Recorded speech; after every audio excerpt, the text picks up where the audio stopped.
Obviamente, não deu tempo ainda de se fazer uma pesquisa para medir a percepção junto ao eleitor do decreto de indulto do presidente Jair Bolsonaro, que favorecerá o deputado federal Daniel Silveira, mas o Renato tem um grande acervo de pesquisas. O que não faltam ali são números nesta cabecinha que ajudam a explicar a cabeça do eleitor.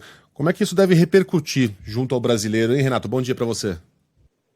Bom dia, Megali, querido. Bom dia, Ellen. Prazer estar aqui com vocês.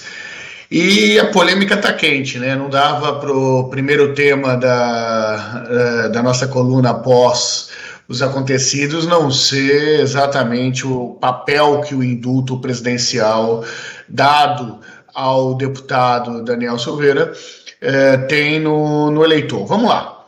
A primeira questão é que essa ação do presidente da República, e eu não sou advogado para dizer se ela é correta, não é correta, é legal ou não, mas o primeiro efeito que ela tem no eleitorado, objetivamente, é colocar todos os políticos candidatos aí à eleição ou à reeleição, no caso do presidente, na mesma vala.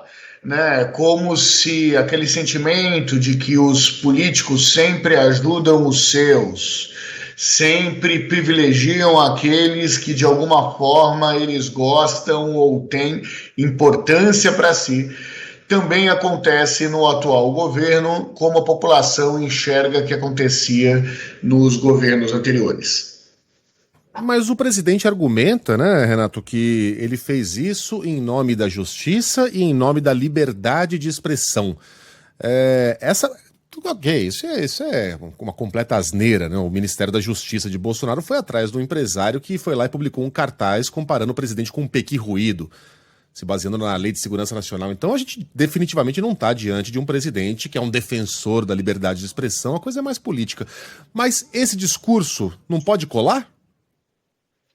Esse discurso cola, Megali, cola especialmente para a base eleitoral dele. Isso é uma visão muito estranha sobre o que é ou não é democracia. Basicamente é o seguinte: decisão judicial para ser cumprida é aquele que eles concordam.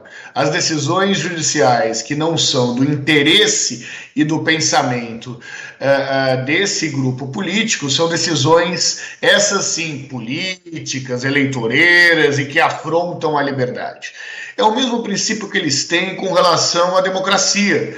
Por exemplo, a democracia e a eficiência das urnas só funciona se o vitorioso for eles. Se o vitorioso das urnas não forem do grupo deles, é porque a urna é fraudada.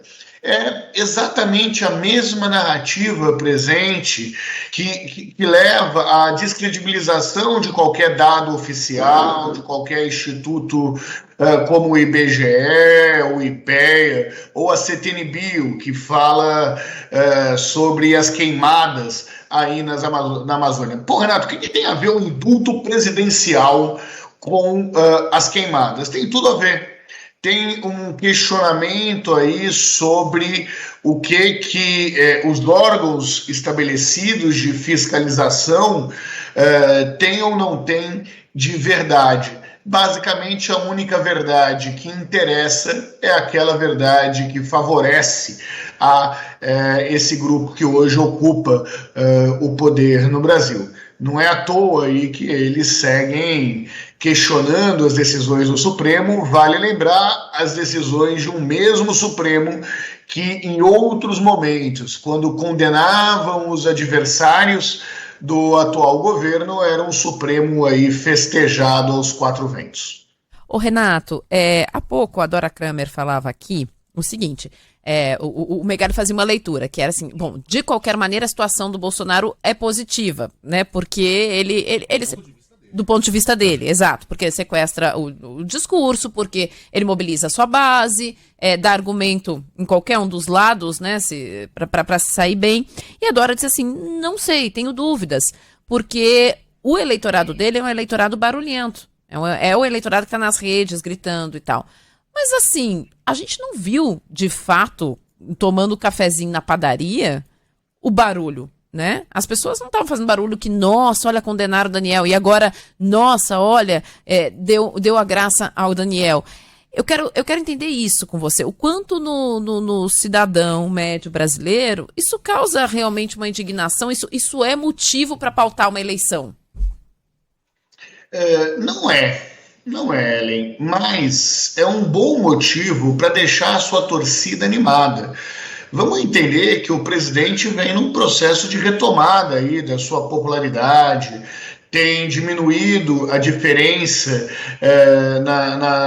nas pesquisas de intenção de voto com relação ao presidente Lula, né? A gente vê que o ex-presidente Lula já consegue ver a moto do presidente Bolsonaro encostando aí no seu retrovisor, e o que ele precisa é manter a sua base animada.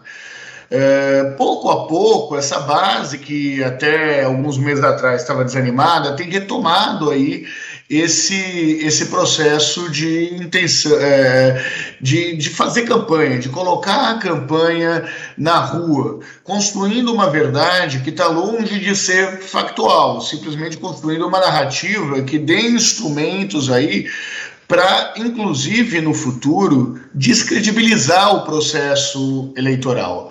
Vamos entender o que está sendo feito aqui. De um lado, você mantém a sua base animada, e aí eu concordo com o Megali de que, mesmo que o Supremo casse esse indulto presidencial, o presidente ganha aí na sua narrativa.